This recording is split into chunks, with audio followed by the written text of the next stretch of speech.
तुंगभद्रा तटे पूर्वामभूत्पत्तनमुत्तमम् यत्वर्णा स्वधर्मेण सत्सत्कर्म तत्परा। तुंगभद्रा नदी के तट पर एक ब्राह्मण रहते थे जिनका नाम था आत्मदेव शर्मा। क्या नाम था?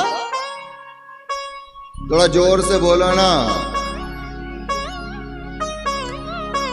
अब ब्राह्मण तो बड़े अच्छे थे, वेद पाठ करते थे, वेदांत का पाठ करते थे, यज्ञ करते थे, अनुष्ठान करते थे, भागवत जी का मूल पाठ करते थे, जगह जगह जाकर पुरोहित कर्म करके अपना जीवन यापन करते थे। पर इनकी जो पत्नी थी जिनका नाम था धुंधली। क्या नाम था? बोलो ना है जी। धुंधली। बोले जैसा नाम वैसा ही काम। एकदम लड़ाकू विमान थी। बोले पंडित जी बड़े सीधे, पर पंडिताएं बिल्कुल टेढ़ी स्वभाव की।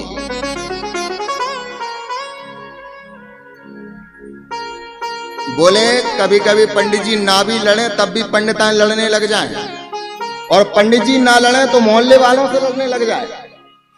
मोहल्ले वाले ना लड़े तो एक दूसरे को आपस में ही भिड़ा दे।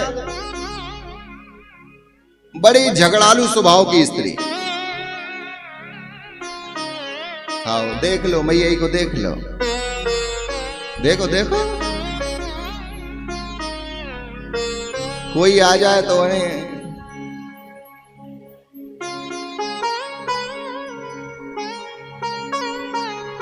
यहां बिहारी जी अच्छे नहीं लग रहे हैं क्या तुम्हें? तो पर इधर उधर क्यों देखते हो? अरे तुम लोगों से अच्छा थोड़ी ना कोई आ जाएगा। अपने आप को थोड़ा अच्छा समझा करो, दूसरे को मत देखा करो।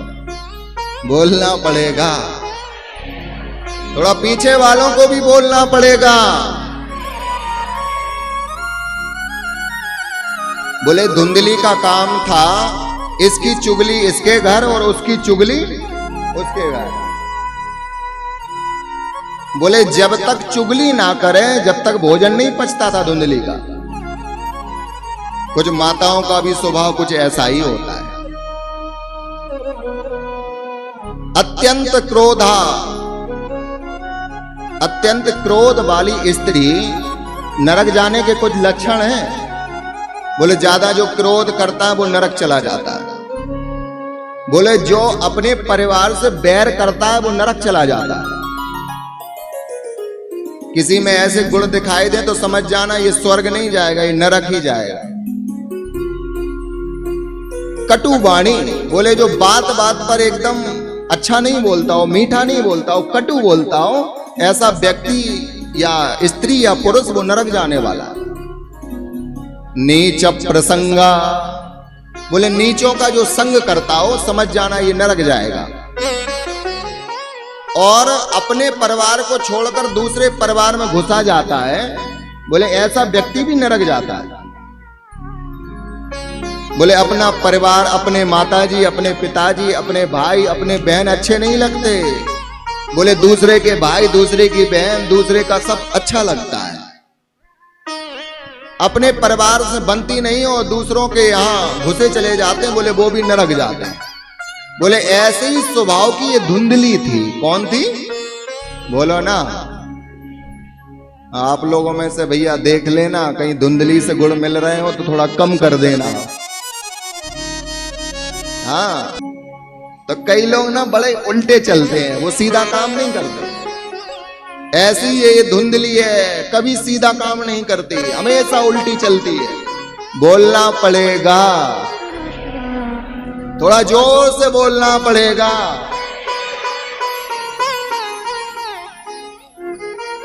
पंडित जी के यहां सब कुछ था, दौलत थी, शौहरत थी, इज्जत थी। जिस घर में जाते थे कोई चाय पिलाने से मना नहीं करता था, बड़ा सम्मान था पंडित जी का। पर पंडिताइन उल्टी थी तो ज्यादा बोलते नहीं थे, उतना ही बोलते थे जितना काम होता था। पर एक दुख था पंडित जी के यहां। बोले कोई संतान नहीं थी। क्या नहीं थी? बोलो ना। और कहा गया भैया जिस घर में संतान ना हो वो घर कैसा? कि हाथी दंत बिना नारी बिना और नगरी संत बिना, पुष्प बाग बिना संत त्याग बिना और घर संतान बिना।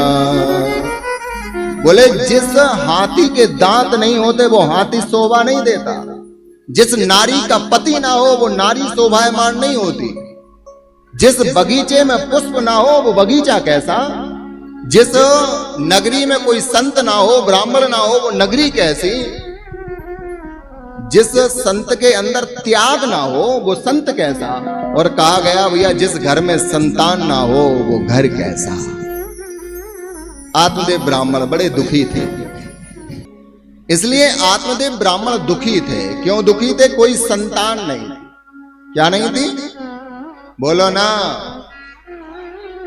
अच्छा, हम बेटे के लिए ज्यादा परेशान होते हैं, बेटियां नहीं आती तो चिंता नहीं होती।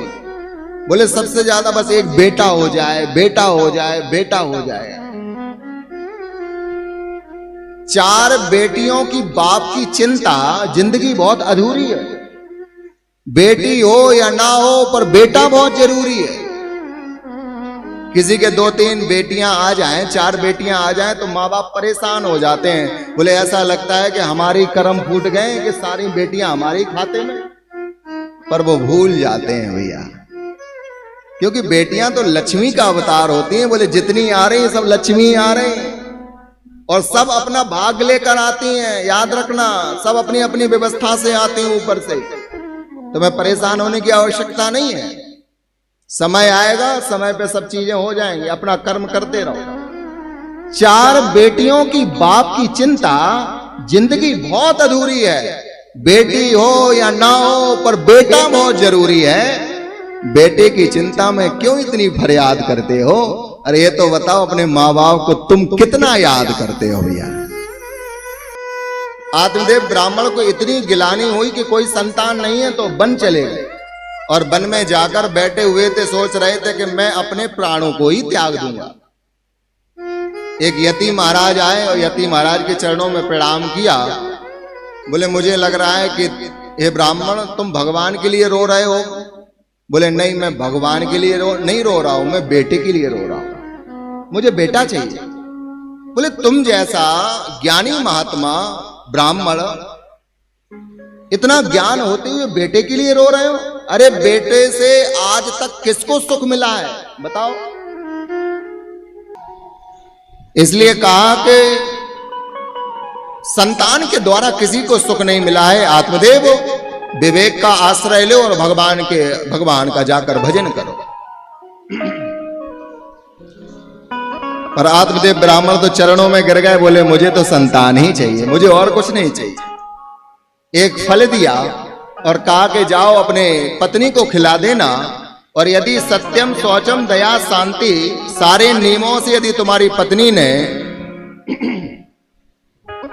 इस फल को खाया तो एक सुंदर संतान होगी। क्या होगी? बोले सुंदर संतान।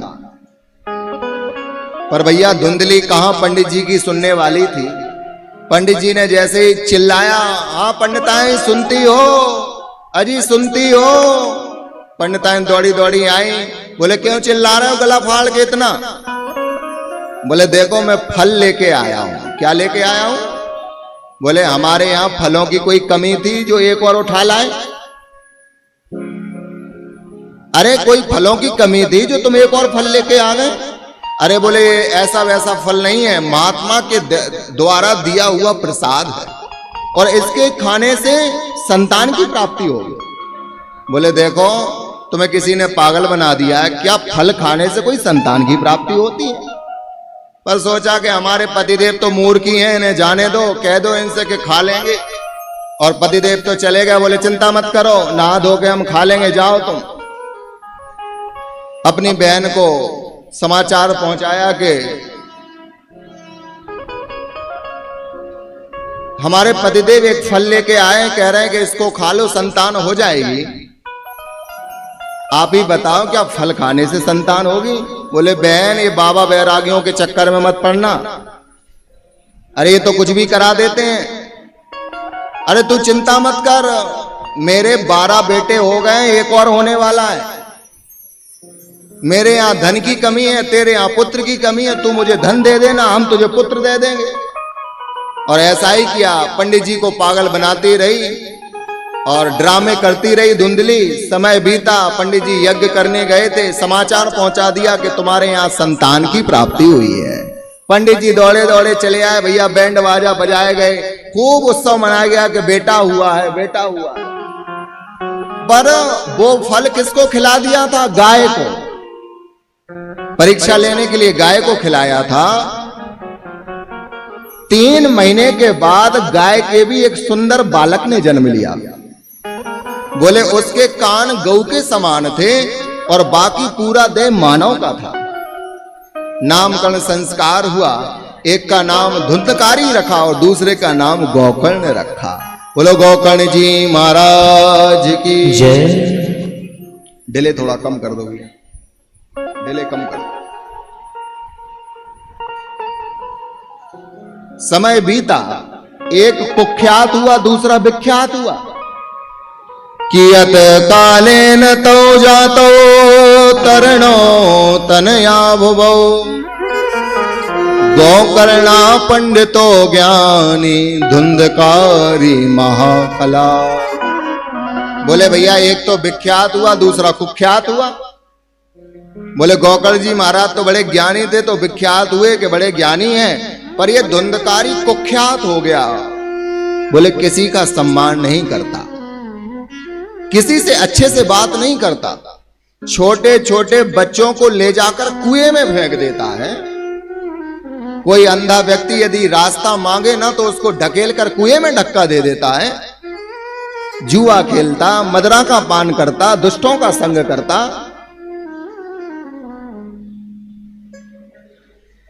दिन भर दोस्तों के साथ बैठा बैठा पीता रहता है। पहले वो पीता है, फिर कभी कभी धुआं निकालने लग जाता, धुआं धुआं ऊपर, राख राख नीचे। हाँ, जैसे लोगों के साथ रहोगे वैसा ही सीखते चले जाओगे, याद रखना। बोले मदरा वालों के साथ रहोगे तो कभी ना कभी 1-2 पैक ले ही लोगे। बीड़ी और सिगरेट वालों के साथ रहोगे, कभी ना कभी धुआं धुआं ऊपर, राख राख नीचे कर दोगे। गुटखा वालों के साथ रहोगे तो कभी ना कभी 2-4 दाने डालोगे, फिर धीरे धीरे बढ़ता चला जाएगा और सीख जाओगे।